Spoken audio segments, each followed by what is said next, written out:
نزعنت النعلو تخونهم بعلغا لبخ اللسان عصار زيبو عدينا نزعنتكي زيتي سكفلو عدي مكر عدرا عدي وقيد بليو عدي مريت سمايكي عدي توننيو عدي باندير أخما تقراي سقاقليو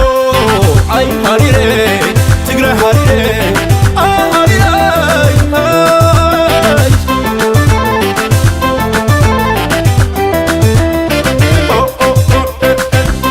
حدا فنجال هوحات زنابرة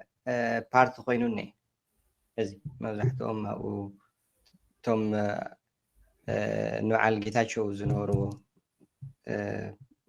ጉጅለስ ፓርቲ ኮይኑኒ መግለጽ እውን ኣውፅኢሉ ኣብኡ ክምስረት ከሎ ኣጋጣሚ ሽምኪ ተፀዊዑ ነይሩ ኣብቲ ፌስቡክ ፖስት ተገይሩ ኣብኡ እኒኸ ዲኺ ከመይ ክትሪኡ ኣለኹ እየዋ በቃ ሳሪ ሓፃር መልሳ እንታይ ይፀበይ ህዝቢ ትግራይ ካብዚ ፓርቲ እዚ أي سخالي جيزة تزخوني حي سلام تينا هبلنا كبرات خطاتلتي تغراي ميديا نيتورك نلومي أولوي بوليتيكا تغراي زرها بملكتا بركزولو بوليتيكينياتات عكاتيتنا حيزنا لكم لنا نيمي كتطالكم بخبرنا عدم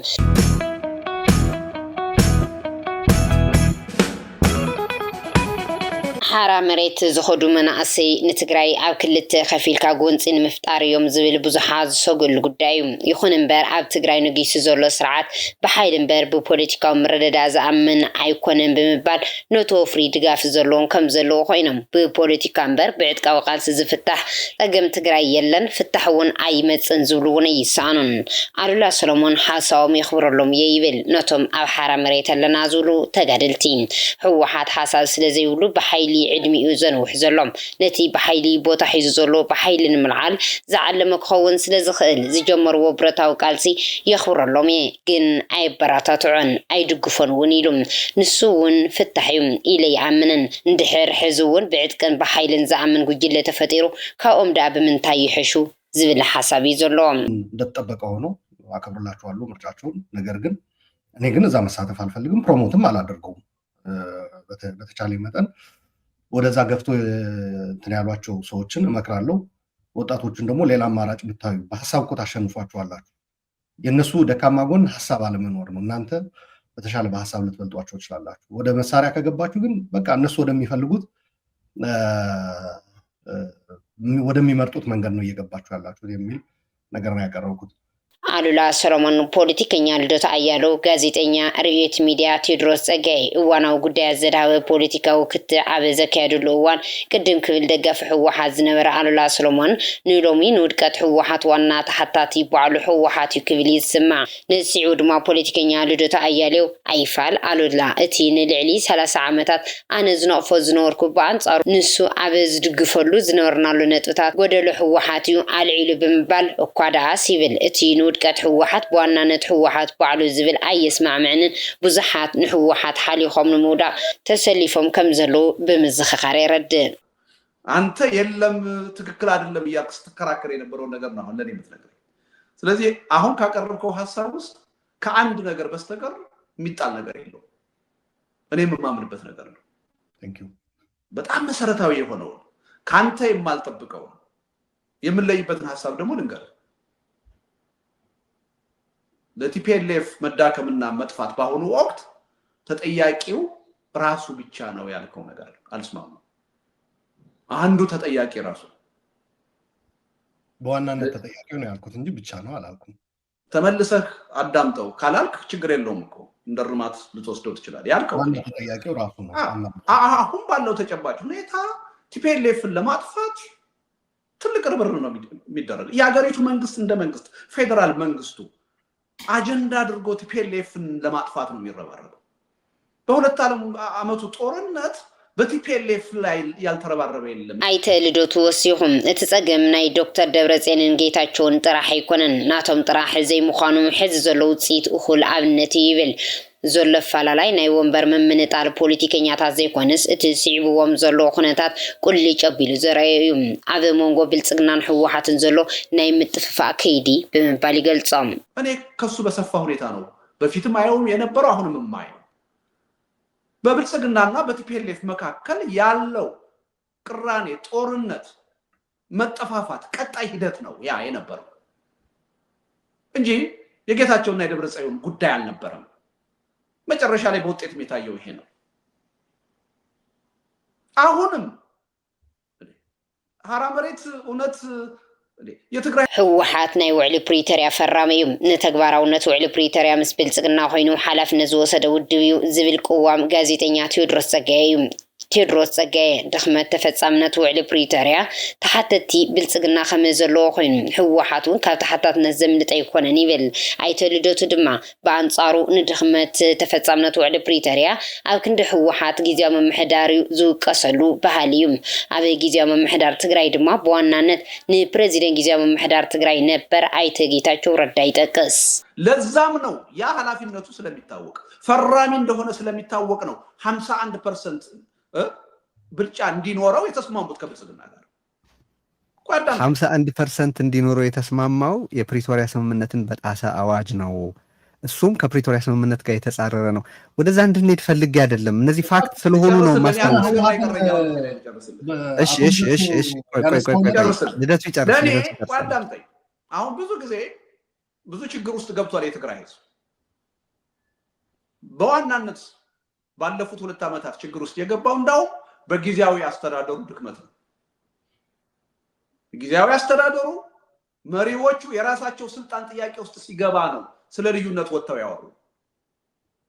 ከዛ በፊት አያወሩንም ነበር። በዋናነት ተጠያቂ ጊዜያዊ መስተዳድሩ ነው። ቲፒኤልኤፍ የራሱ ተጠያቂነት አለው አዋለው። አሁን ግን የሚታየው ምንድነው? ዝቕጽል ትሕዝቶና ድማ ኣብ ዝቕነናበይ ሚድያ ቀሪባ ኣብ ትግራይ ዘሎ ህልው ኩነታት ዘካፈለት ኬርያ ኢብራሂም ዝወለቶ እዩ። ተጋሩ ኣብ ዝተፈላለየ ሓሳባት እውን እንተሃለና ማዕረ ዝገብረና ኣብ ናይ ሓባር መድረክ ዘቕምጠና ሓበራዊ ጉዳይ ኣሎ ንሱ እውን ህዝቢ እዩ። ኣብ ህዝባዊ ረብሓና ግን ሓድነት ክህልወና ንግደድ ኢና ዝብል መልእኽቲ ኣሕሊፋ ሓንቲ ትገብረና ነገር ግን ኣላ በቃ ህዝቢ ትግራይ ሃለዋቱን ድሕንነቱን ከመይ ጌርና ነረጋግጾ ዝብል ስለዚ ኣብዚ ሕዚ ሰዓት ህዝቢ ትግራይ ከፊእዎ እዩ ዘሎ ከመይ ጌርና ኢና ክነድሕኖ ዝብል ግን መጀመርያ ክንቀራረብ ኣለና። ሓንቲ ተቀራርበና ነገር ኣላ በቃ ህዝባዊ ዝኾነ መንግስቲ ክንመስረት ኣለና። ሕጋዊ ዝኾነ መንግስቲ ክንመስረት ኣለና። እዚኣ ክንመስረት እንተኮይና ድማ ታ ውዕሊ ፕሪቶሪያ እያ በቃ ሓንቲ መቃለሲት መንገዲ ዘለትና ውዕሊ ፕሪቶሪያ እያ። ካልኣይ ከዓ ፈተና ጸላእና በቃ ንሕና ኢትዮጵያውያን ኢና። ስለዚ ምስ ኢትዮጵያ ስጡም ርክብ ክንገብር ግዴታና እዩ። ሕገ መንግስታዊ ግዴታ ኣለና፣ ሃገራዊ ግዴታ ኣለና፣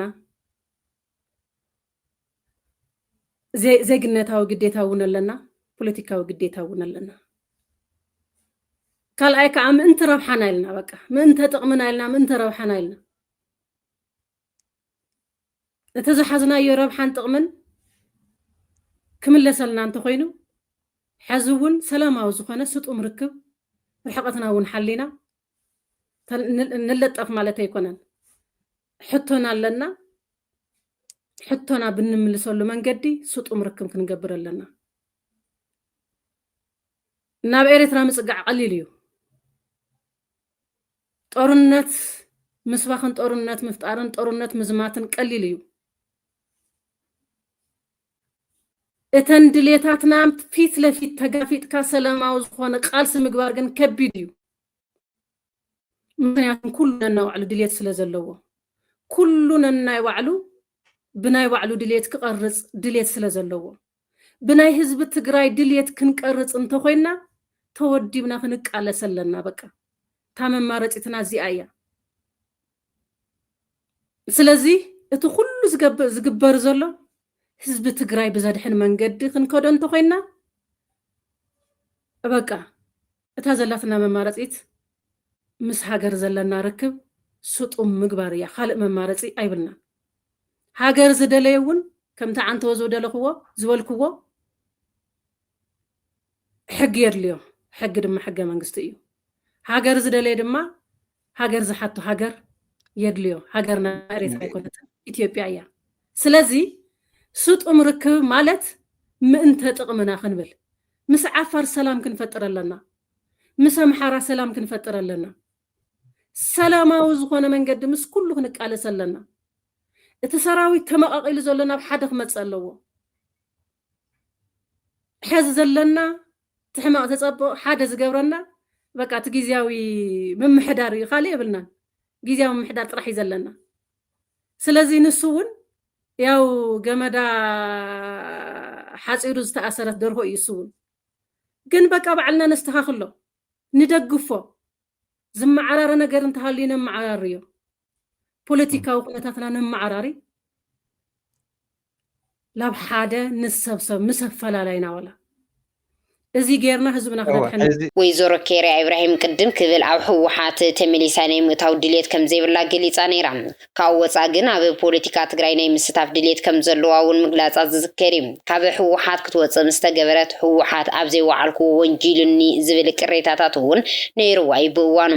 ድሕሪኡ ናብ ሚድያ ኣብ ትቐርበሉ እዋን ኣብ ሕወሓት ቀንዲ ካንሰር ዝኾነ ናይ ኣንነት ስምዒት እዩ እዚ ድማ ንፀንሐ እዩ ንትግራይ ኣይረባሕናያን ንኢትዮጵያ እምበር ዝብል ሓሳብ እውን ሂባያ ከም ትግራይ እንሓሰብና ኣይመፃናን ዝብል ሓሳብ ነይርዋ ካብ ዝቐረባ ኣብ መንጎ ትግራይን ኤርትራን ኩሉ ዝድለ ርክብ ዝዓለመ ጽምዶ ዝተሰመየ ምንቅስቓስ ግን ወይዘሮ ኬርያ ኢብራሂም ትቃወመያ ርሑቕ ዝኣመተ ይኮነን ዝብል ርእይቶ ሂባትሉ እንተኾነ ኣብዚ ሕዚ እዋን እውን ከም ትግራይ መዋፅእና ግዝያዊ ምምሕዳር ትግራይ ምድጋፍ እዩ ትብል ነቲ ብጀነራል ታደሰ ወረደ ዝምራሕ ግዝያዊ ምምሕዳር ትግራይ ማለት እዩ ወይዘሮ ኬርያ ኢብራሂም ወሲኻ መንግስቲ ክንምስርት ኣለና ኣብ ጎኒ ግዝያዊ ምምሕዳር ትግራይ ንኹን ውዕሊ ፕሪቶርያ ክትግበር እውን ንፅዓር ሓድነት ይሃልወና ንመንግስቲ ፌደራል ውዕሊ ፕሪቶርያ ከፈፅም ፅዕንቶ ንሕድረሉ ዝብሉ ሓሳባት እውን ሂባያ መንግስቲ ክንምስርት እንተኮይና በቲ ግዝያዊ ምምሕዳር ጌርና ኢና እኮ መንግስቲ ክንምስርት ፖለቲካዊ ኩነታት ክነመዓራር እንተኮይና እኮ በቲ ግዝያዊ ምምሕዳር ጌርካ እኮ እዩ ፖለቲካዊ ምምዕራይ ምክንያቱም ፖለቲካዊ ፓርቲታት ኣለዋ ኣብ ትግራይ ንሳተን ድማ ሓሳበን እየን ዘቕርባ ሓሳበን ድማ ናፍቲ ህዝቢ እየን ዘቕርባ ህዝቢ እዩ ተሓሳብ ዝሽምት ድሕሪ ድማ ብካርድ ገይሩ እዩ ዘረጋግፀልካ ማለት እዩ ስለዚ እዚ ባይታ እዚ ክመዓራር ኣለዎ ሓደ ናብ ግዝያዊ ናፍቲ ስሩዕ መንግስቲ ክንምስርት ማለት እዩ እቲ ካልእ እቲ ብዋናነት ግን እቲ ህዝቢ ትግራይ ሰላም ውሕስ ክኸውን ኣለዎ እቲ ናይ ፀጥታ ኣካላትና ንሱ ክትንክር ኣለዎ ሰላም ውሕስ ክገብር ኣለዎ እቲ ዕኒኒ ዝብል ዘሎ ተበቲኑ ዘሎ ህዝብና ኣብ ኬንዳ ጥራሕ ኣይኮነን ዘሎ ህዝብና ኣፍተን ኣብ ማእኸል ዓዲ ተበቲኑ እዩ ዘሎ እቲ ህዝብና እዚ እውን ናብ ዓዱ ክምለስ እቲ ስደት ዝኸድ ዘሎ ብሕጋውን ዘይሕጋውን እውን ጠጠው ነብለሉ ስለዚ ነቲ ግዝያዊ ምምሕዳር ኩላትና እንድሕር ደጊፍናዮ ካልኣይ ከዓ ኣብቲ ፌደራል ክፍፅሞ ዝግባእ እውን ንክፍፅም ፅዕንቶ ክንሕድር ኣለና ንሕና ኩላትና በብ ዘለና ለኣኩ ተዓንቶ ዘልኩኻ ርሓቐትና ሓሊና ማለት እታ ናይ ህዝቢ ትግራይ ድሌትን ባህግን ጥቕምን መሰረት ጌርና ምስ ኩሉ ማለት እዩ ስለዚ ኩሉ በብኣካሉ ዲያስፖራ እውን ብተመሳሰለ ኩሉ ኣብዚ ዙርያ ተዕስለና ንሳ እያ ኣብዚ ዙርያ እዚ ተዕስለና ንሳ እያ ምክንያቱም ኩላትና ዝተፈላለየ ህዝቢ ትግራይ በዚኣ ወሲድካ እያ ለውጢ ከምፅእ ዝብል ኣሎ በዚኣ እውን ኣሎ ኩሉ ነናይ ባዕሉ እምነት ፖለቲካዊ እምነትና ተሓሳስባን ኣለዎ እዚ ህዝቢ እዩ ዝውስኖ መን እዩ ዘዋፅአኒ ዝብል ህዝቢ እዩ ዝውስኖ ላኡ ቅድሚ ምስጋርና ግን እቲ ግዝያዊ ምምሕዳር ትክክለኛ ኣመሓዳሪ ክኸውን ኣለዎ እዚ ድማ ድጋፍ የድልዮ ተኻልአት ናይ መጨረሻ ድማ ሓንቲ ክንኣምነላ ዘለና ሕዚ ሕወሓት ሕጋዊ ይኹን ፖለቲካዊ ይኹን ስብእናኣ ኣብቂዑ እዩ ህዝቢ ትግራይ ከኣምን ኣለዎ ብኻልእ መንገዲ ክቃለስ እየ ዝበለ ክቃለስ ይኽእል እዩ ኣብዚ ሕዚ ሰዓት ግን ኣነ ሕገ መንግስቲ እየ ዝዛረብ ዘለኹ እቲ ሕገ መንግስቲ ከምኡ እዩ ዝብል ልክዕ ከምቲ ናይ ቅድሚ ሕዚ ዕኒኒ ኣየድልየናን ሕዚ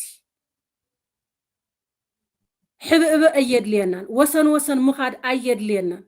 ካብዚ ወፃኢ ዝግበር ምንቅስቃስ ግን እንደገና ተመሊሱ ዋጋ ክኽፍለና እዩ ስለዚህ ዋጋ ለኸይነ ክፍል አውዚውን ጥንቃቄ ክንገብር ኣለና ብኻልእ መንገዲ ዝኸድዎ ኣመራርሓ ቶም ነበር ሕወሓት እንተሃልየ ብኻልእ መንገዲ ክኸዱ ይኽእሉ እዮም አለበለዚያ ግን ሕዝውን ውሕስና ህዝብና ሓለዋትና ዝረጋገጽ ሓለዋትና እንድሕንነትና ዝረጋገጽ ብህዝብና እዩ እንተተባሂሉ ልክዕ ከምታ ናይ መረፃ ዝኸድናያ ከም ኣኸይት ዋጋ ከይንኸፍል ጥንቃቐ ንግበር ምክንያቱም ሕወሓት ሒዞምዋ ጠፊኦም ሕዚ እውን ህዝቢ ትግራይ ሒዞምዎ ኣይጠፍኡን በፍፅም ክንፈቅድ የብልናን ክንፈቅድ ኣይብልናን በቃ ክንጥንቀቕ ኣለና ስለዚ ላብ ካልእ ምዕራፍ ኢና ንሸጋገር ዘለና እቲ ናይ ምዕራፍ እንገብሮ ሽግግር ሰላማዊ ንክኸውን ህዝቢ ትግራይ ኣውዚ ሓቂ ሒዙ ክቃለስ ኣለዎ በቃ ወድዓዊ ሓቂ ክቕበል ኣለዎ ዝብል እምነት ዘለኒ ስለዚ እቲ መቃለሲ መንገድና ኣነፂርና ሓንቲ መቃለሲት መንገድና እታ ናይ ውዕሊ ፕሪቶርያ እያ ውዕሊ ፕሪቶርያ ድማ ትፍፀም ጊዜያዊ ምምሕዳር ብምጥንኻርን ብምድጋፍን እዩ ዝክኸውን ዘለዎ ዝብል እምነት እዩ ዘለኒ ጽቡቅ ሓንቲ ናይ መወዳእታ ክቡራት ተኸታተልቲ ትግራይ ሚድያ ኔትወርክ ነሳዕ ዝደለናዮም እዋናዊ ዛዕባታት እዚኦም ይመስሉ ነይሮም ንምክትታልኩም ካብ ልቢ ንመስግን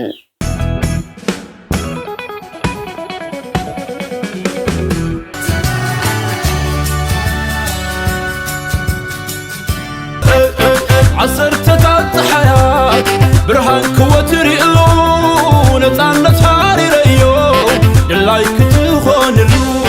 تزخبر وهتو تعمرت بكا نتعنت اندعلو تخون خنبع لغا لبخ اللسان عصار زيبو عندنا نتعنتكي زيتي سكفلو عداي مكر عدرها عداي وقيل بليو عداي مريت سمايكي عداي توننيو عداي بانديرا خما تقراي سقاقليو اي حريري تقراي حريري